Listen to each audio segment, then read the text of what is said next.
It's over here. It's been chirping for a few months, and someone came to change the battery. Probably needs a smoke.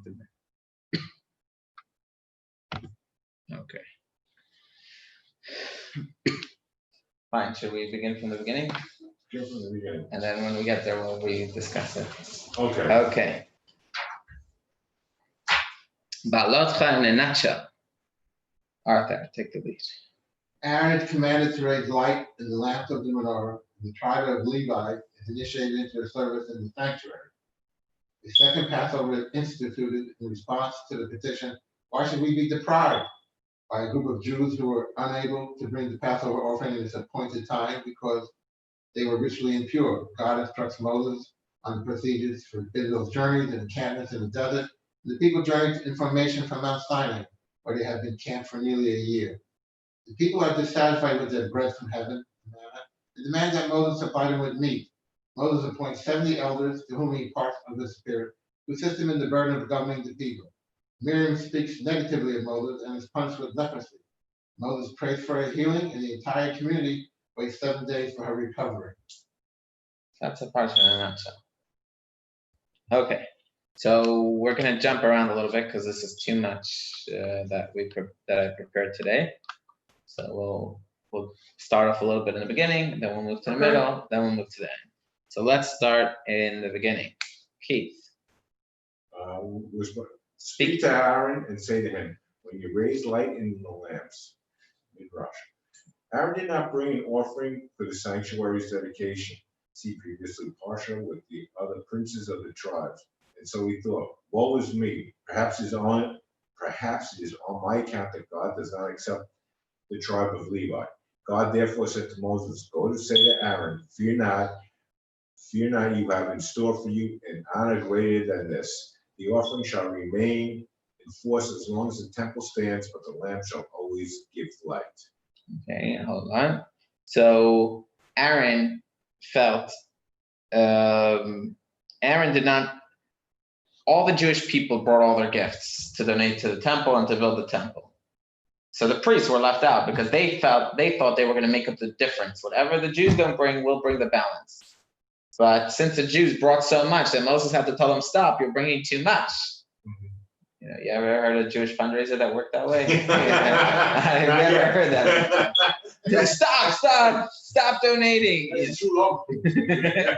So Moshe told him stop. So now the priests say, hey, well, okay, let us bring the first sacrifices. We'll be the ones to bring them. They brought a whole series of sacrifices, a whole recipe. And Aaron was left out. So now Aaron's like, hold on, Levi, the tribe of Levi wasn't represented here. Right? And it could be the reason why Levi wasn't represented is because I had a part, even though I had good intentions, but the reality is I had a part in the golden calf. And maybe God is holding it against me, and on account of me, the whole tribe of Levi is suffering. So God said to Moses, no, tell him that he's going to have the mitzvah of kindling the menorah. And the sacrifices will exist as long as there's a temple. But there'll be a time when the Jews won't have a temple, and therefore they won't have sacrifices. But you're lighting an internal lamp. Now, the obvious question here is, well, there was no menorah when the holy temple was destroyed. So it's basically the same as the sacrifices. The menorah is not more enduring than the sacrifices. So let's read the next piece of commentary. Were not the lamps in the menorah also extinguished with the destruction of the holy temple? But this alludes to the Hanukkah lights, which were instituted in the time of the second temple by the Hasmonean descendants of Aaron, which did not cease. In other words, these lights and the message of the lights continue with the Hanukkah menorah. So that concept continues to today. Fine.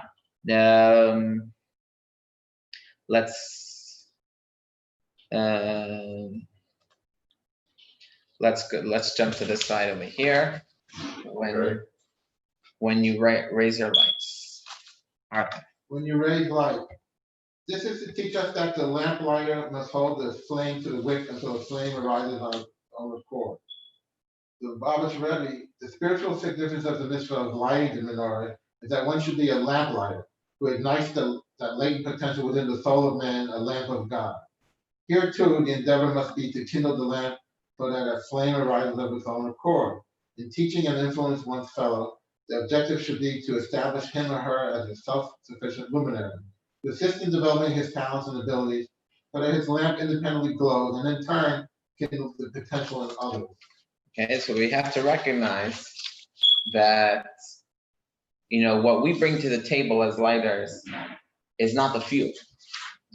Every Jew has the fuel, has the wick, but sometimes they have the difficulty of actually lighting. So we could feel, okay, my goal is to help that person light, so I have to be there. I have to constantly send them tips, and that's not the ultimate goal. The ultimate goal is to make the person self-sufficient, and not only to make him self-sufficient, but to make him a leader. Real Jewish leadership is making other people into leaders and looking at them in a way that they're not recipients, but they have to influence others, and there has to be a ripple effect. And so that's one idea. Let's go to the next page.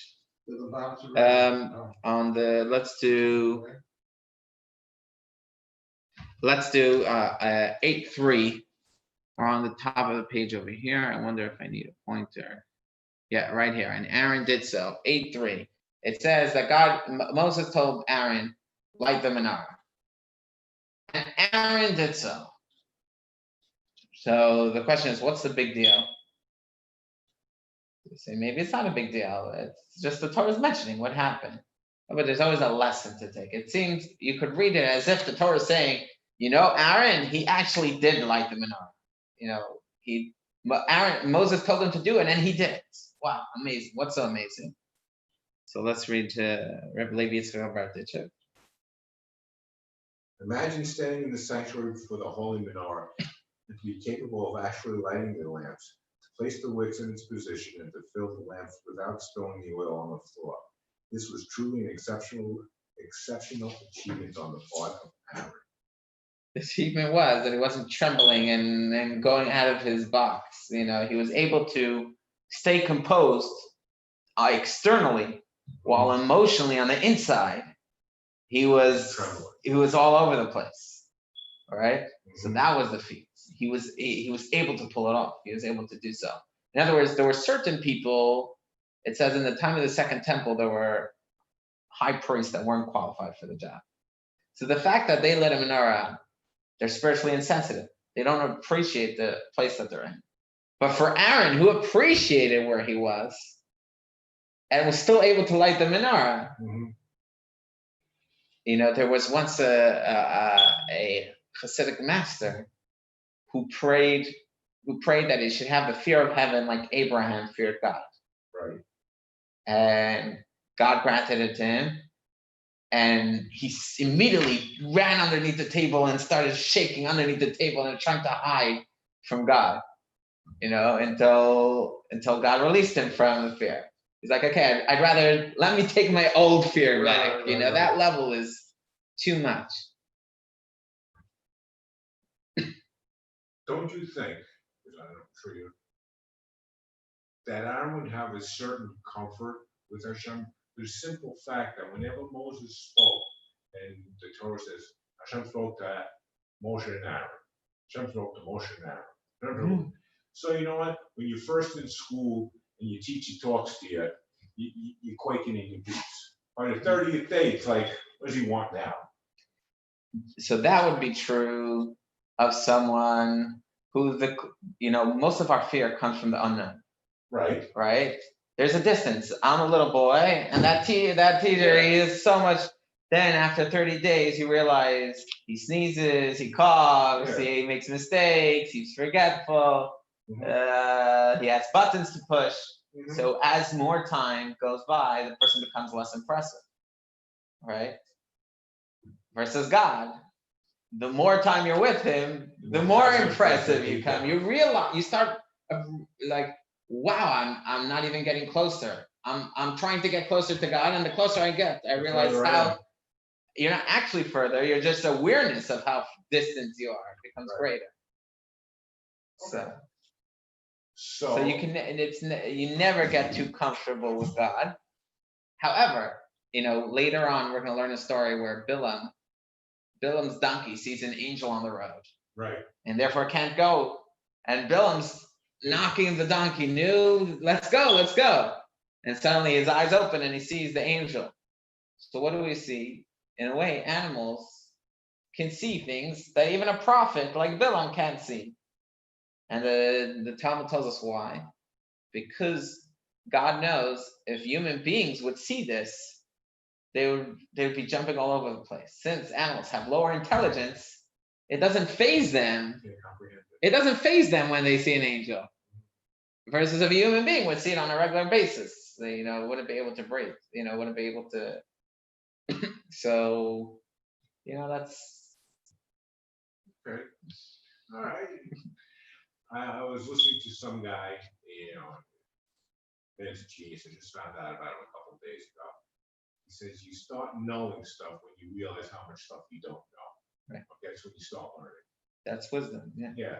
So Yeah. That just wow. Yeah. I must be the smartest person in the world. I know nothing. Yeah. Okay. Let's do the next piece. 8.4. I'll read this one. And this was the work of the menorah. It was hammered of a single piece of gold. So the Medrash says the following. We find that Moses experienced more difficulty in understanding the construction of the menorah than he did in that of all the other vessels in the sanctuary. So God said to him, take a talent of gold, cast it into the furnace, and take it out again. And the menorah will assume shape of its own accord. Thus, the verse says, its cups, its knobs, and its flowers shall come out of it. Right? In other words, one way of reading it is just the Torah is telling us that the cups and the knobs and the flowers should come out of the menorah, the way it's designed. Here, the Medrash is reading it in a different read, that it should come out of the furnace, all in one piece. Right. Everything comes out together. Moses smote the piece of gold with a hammer, and the menorah took shape of its own accord. For this reason, it says, of hammered work it shall be made, and the word for shall be made is te'asa, implying that it shall be made of its own accord. Not that you should make it, Moses, it shall be made. The menorah will make itself. Now, the Rebbe explains this. The menorah represents the people of Israel, God's light onto the nations. Its many components attest to the fact that the Jewish nation is comprised of different tribes and includes individuals from all walks of life. But even as the menorah's form expresses the diversity within Israel, there are two laws which point to the menorah's integrity. One law concerns the making of the menorah. The second law, the manner of its lighting. An artifact of the menorah's complexity is usually fashioned by first molding each of its parts on its own and then welding them together. As menorahs are made today, they make a whole bunch of different parts and they put it back together. The menorah, however, was hammered out of a single piece of gold, originating as a single object and remaining a single object through the various stages of its construction until the finished product. This represents the fact that while there are nations that are a coalition of variant groups, each formed by its own ancestry and experience, but welded together by common interest and habitat, like the United States, e pluribus una, right? Out of many, one, but it's many distinct entities coming together as one. This is not the case with the Jewish people. All souls of Israel are of a single essence, and their division into distinct individuals is merely their investment into different bodies and physical lives. So the entire menorah took different parts of the gold, took on different shape, but they're all one piece of gold. The second law is that although the menorah sheds its light with 7 lamps, they must all be turned towards the central stem. That means all the flame, the wicks have to be on the inside, pointing towards the center. In keeping with God's instruction to Aaron that the 7 lamps shall give light toward the face of the menorah, this expresses the truth that although the souls of Israel shines not with a single light, but by means of a 7-lamp menorah representing the various prototypes of human character, we call the 7 sephirot, the 7 emotional attributes, at the same time, all lamps of the menorah face the body from which they extend, emphasizing their singular origin and their singular goal. In other words, we all come from the same place, and we are all oriented towards the same goal. The differences are only in order to better express our source and to more completely achieve our goal, which makes them not differences, but the ultimate expression of oneness. The idea is that what the Rebbe is basically saying here is the differences express. It's not like a means to an end. It's actually, that's the whole purpose. We're trying to show how one the Jewish people are, that even when they take on different forms and they have different ways of connecting to God, they're still facing the same God, and their ending point is all the same. So it's a further expression of unity. When you have people that look identical to each other and think the same way and act the same way and serving the same goal, it's not a big deal. When you have Jews that seem so diverse, and we know the diversity of the Jewish people. There are Jews that saying the Torah demands that what one group thinks is the Torah, the other group thinks that's the opposite of what Judaism stands for. And yet our whole goal is all, hopefully, if we're sincere, the goal is all towards the same place. So that's similar to there's one of these European countries that a lot of progressive movements say, why don't we be like that country and do such a kind of move, like create a policy that's similar to that country. And a lot of economists say that those policies will never work in America, because over there in those countries, everyone's the same. Everyone's white. Everyone's has the same education. Right. Everyone has the same. Hello, welcome. So everyone's essentially the same. So the trust between each other is much higher, and since they have higher levels of trust, so therefore cooperation. But if you bring it back to America, where everyone is so different, then those policies will never work. And we see in those countries now, after the big refugee crisis from Syria, all of a sudden those countries are starting to change their policies because now they're getting more fearful of another. And so the point is, where would you see greater unity? In those countries or in America? In America, where you have people who are so diverse coming together, it's a greater feat of unity than the systems where everyone thinks the same. Okay. Now, here's just an interesting, some people like numerology and different concepts. So this is quite cute. So we're reading here that we're going straight to the commentary, Divrei Noam, right here. Okay. The menorah, besides we said it represents the Jewish people, it also represents the Torah, the source of divine light in the world. This is alluded to in the menorah's design, which is detailed in the 25th chapter of Exodus. The menorah had 7 branches, 11 knobs or buttons, 9 flowers, and 22 goblets, and was 17 handbreadths in height. That's the measurements that it outlines. These numbers, you might say, okay, God likes this design. Whatever, God likes 17. If you say 18, you'd ask him why 18, 19. No, says, look what he says. These numbers represent the 5 books of the written Torah. The first verse in the book of Genesis has 7 words, corresponding to the 7 branches. The first verse of Exodus has 11 words, which corresponds to the 11 buttons. The first verse of Leviticus has 9 words. This corresponds to the 9 flowers. The first verse of Numbers has 17 words, which corresponds to the height. And the first verse of Deuteronomy, 22 words, which corresponds to the 22 cups and gavot. Isn't that interesting? Fine. Next.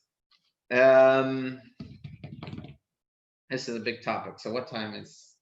It's 7:22. Okay, so let's go into it. There was a time that now we're going into how the second Passover happened. Very few Jews are even aware that there's something called a Pesach Sheni, a second Passover. But how's it come about? The first time the Jews celebrated Passover after leaving Egypt was in year number 2. In year number 2, after receiving after receiving the Torah, God says, I want you to celebrate Passover. There are a few Jews that were impure, so that you can't bring a sacrifice of the Paschal lamb when you're impure. So they, just a refresher of what the Paschal lamb is, most of it is eaten by the owner. It's essentially almost a barbecue. Just the blood is sprinkled on the altar, but it's essentially everyone eats it. But this group couldn't eat it, and they said, we're left out. Why should we be left out? So God says, okay, whoever wasn't able to do the first one is able to do a repeat. Now, we'll put this topic aside, we'll introduce another topic. Is the Torah written in chronological order, or do things jump back and forth? Jump back and forth. Yeah, and we have a proof for that. How do we have a proof? In the beginning of book number 4, which we're in the middle of reading, it starts off that the Jews were in the desert in the second month of the second year. God told them to do a count, right? And then it goes back when we get to here and says, in the Passover, which is the first month of the second year, they complained. And God said, okay, you get another Passover. So this event clearly happened after the event recorded in the beginning of the book. So we see clear, explicitly that the Torah is not written in order. Now, just because we have a rule that the Torah is not written in order, it doesn't mean you can't ask, but why did it put it out of order? Now, as I understand, it's out of order, and it's not a history book, it's an instruction book. But the fact that you put this story here and that story here is trying to teach us something. So Rashi says, actually, the fact that this case, that it came out of order, really isn't such a positive. It isn't really such a positive lesson. It's really, they didn't want to start book number 4 with something negative. The second Passover is a negative event. Why is it a negative event? Because it hints to the fact that the Jews only did one Passover when they were in the desert. The Torah tells us when the Jews enter the land, then they'll keep Passover. The 40 years they were in the desert, they didn't keep Passover, except for that one time. So it's a negative idea that Jews went 40 years without keeping Passover. So it sticks it in, not into the opening of book number 4, it puts it a little later, a few chapters in. That's what Rashi tells us. Rashi tells us, A, we see proof that it's out of order. B, the reason it did it because it's a negative event. So the Rebbe says, what's negative? They weren't commanded. If you weren't commanded and you don't do something, what's negative? Right. They weren't commanded to do Passover in the desert. The Torah says, when you go into Israel, then you'll do Passover. So that's what they did. So the Rebbe says, the whole story of the second Passover teaches us our relationship with God. What was their complaint to Moses? Why should we be left out? Moses could have said, you're not being left out. You don't have the mitzvah.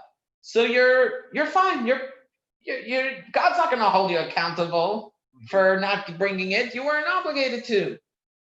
And they said, yeah, but just because we weren't obligated to doesn't mean we don't want to be part of it.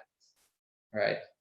So that was a positive moment, which generated a whole new holiday, a second Passover. And for 40 years, the Jews were silent. They never complained. Hold on, we want a Passover in the desert. Right? Right. And this touches on a whole tension in Judaism. How much do we accept what God tells us? God knows best. So if God didn't command us, So obviously that's what's meant to be. That's what's best for us. But the story of Passover tells us, the second Passover tells us that sometimes God wants us to initiate.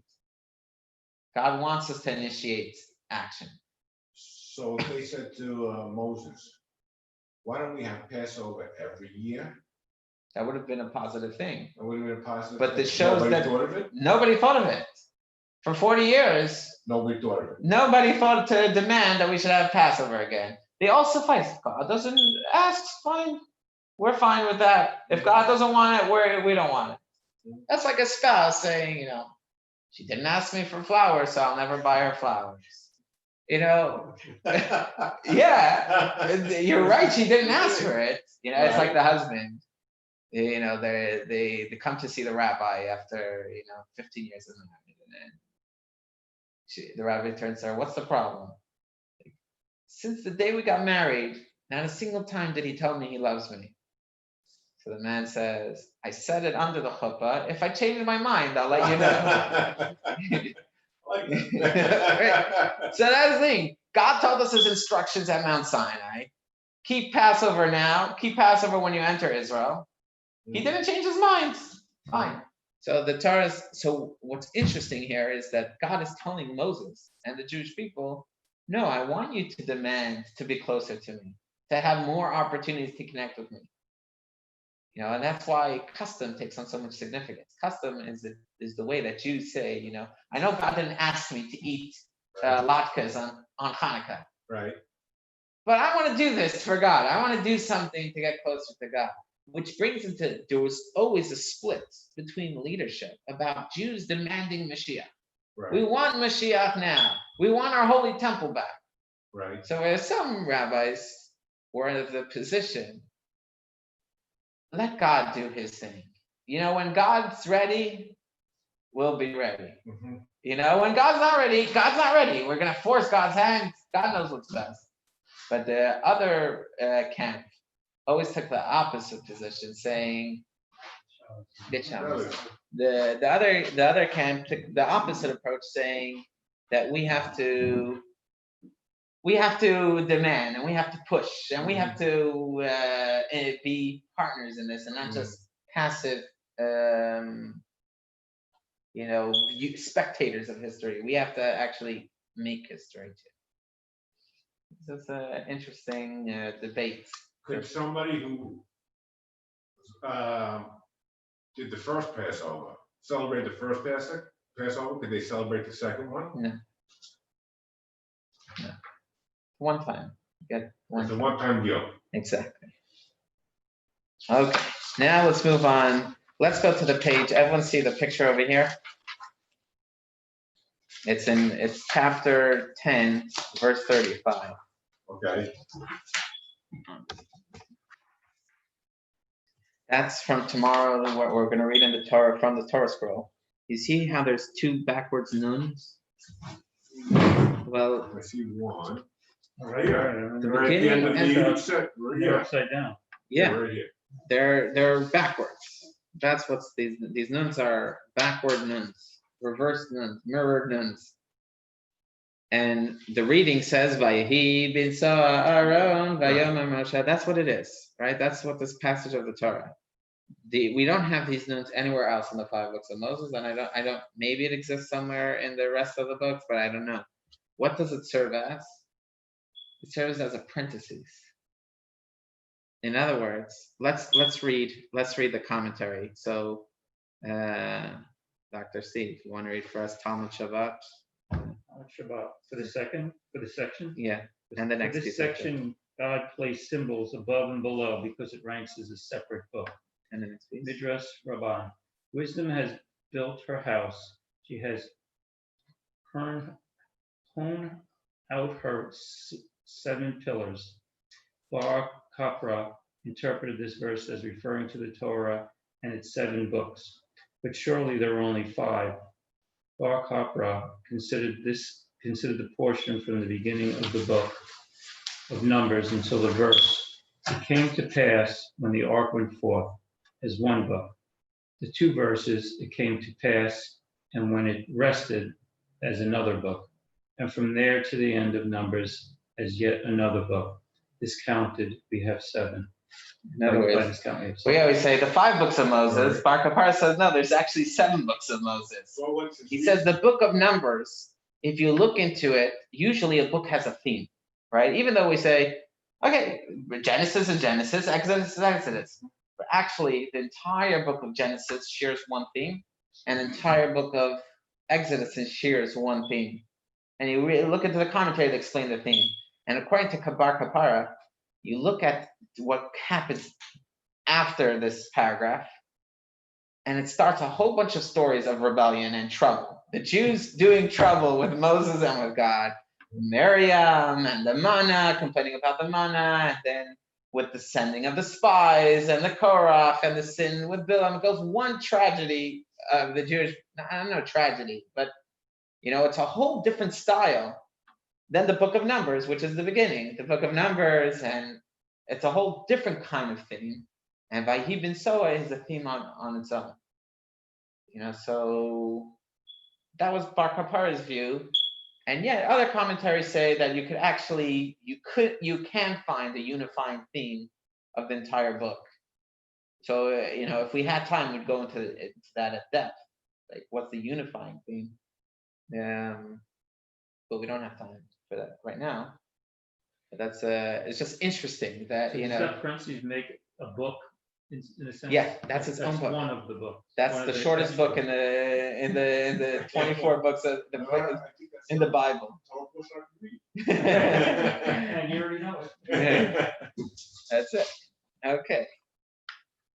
Next, let's go to the Jews receive the manna, and the Jews start complaining. Well, we can't live just on bread from heaven every day. It's the same thing every day, day in, day out. And it's true that according to Jewish tradition, it tasted like whatever you wanted it to taste like. Yeah, and it came right to your door. But the problem was you didn't have any opportunity to one-upsmanship and say, I have something that the other person doesn't have, right? So they started complaining, in Egypt, we got fish.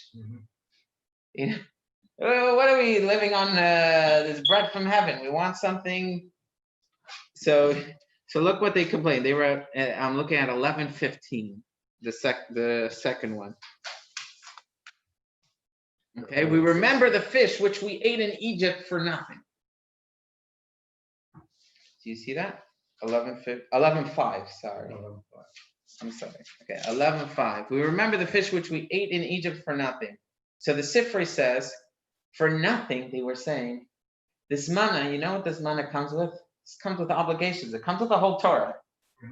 God is taking care of us, but we have to take care of him. We have all these duties, all these responsibilities. In Egypt, we didn't have to think. We were brainless. They shut off our brain. We just do like zombies. We got our fish. Here, all of a sudden, we have a whole bunch, whole responsibilities. We don't want responsibility. We want to abandon our responsibility. Well, let me ask you this. They have all of these cows, these rams, everything. That's in the earlier. If you look over here, 11:4. Right. The Medrash says, shall we say that they asked for flesh of animals, but surely the manna changed in their mouth into any taste they desire. Right, then you go a little further. Shall we say that they had no oxen or cattle, but surely it was already written that also flocks and herds came out of Egypt. They were just complaining. They were just complaining. And that's why Moses was so angry. Moses is like, what do you want from me? I took you out of bondage. Now you're complaining. And the Jews, Moses constantly refers to the Jews as stiff-necked people. They're stubborn people. And for whatever reason, God decided that for Jews to be a light unto a nation, they have to be stubborn. Because otherwise, they'll be blown away in the wind. In other words, they have to be a little mishuggah. If they're too normal, they're going to want to be like everybody else, and then they won't be able to be a light unto the nation. So Jews have to have a little stubbornness to them, which makes it, but that caused a lot of trouble to Moses, and they gave Moses so much heartache. So ultimately they were complaining. But what's the concept of free fish? So the Rebbe says there once was a person there was once a king who was walking and he saw this peasant, cutting the wheat. And the king was like, I love that motion. Look how gentle, the cutting motion and everything. So he said, how much do you make a day? So he says, I make 2 ruble a day. So when you come to my palace, stand in the courtyard, do that motion, I'll pay you 10 ruble. So he comes to the palace, and at the end of the day, he's like, I'm going back home. It's like, why? It's less work, it's easier, and I'm paying you 5 times the amount. Like, yeah, but it's doing nothing. It's producing nothing. I'd rather have my work be productive than meaningless work that pays me much more. So the same thing is what Moses was saying to the Jewish people. You could do actions that are more that bring you more money, but they serve no purpose. It doesn't make the world a better place. They're meaningless. So instead of having free, more, a lot of stuff, what your actions are not accomplishing anything. Focus on the actions that will bring meaning to your life, and that's what's worth much more. It's true, it comes at a cost. Torah mitzvahs comes at a personal cost, but that personal cost is worth it because you're doing something meaningful, and it's worth it to take the reduced pay for doing something meaningful. Okay.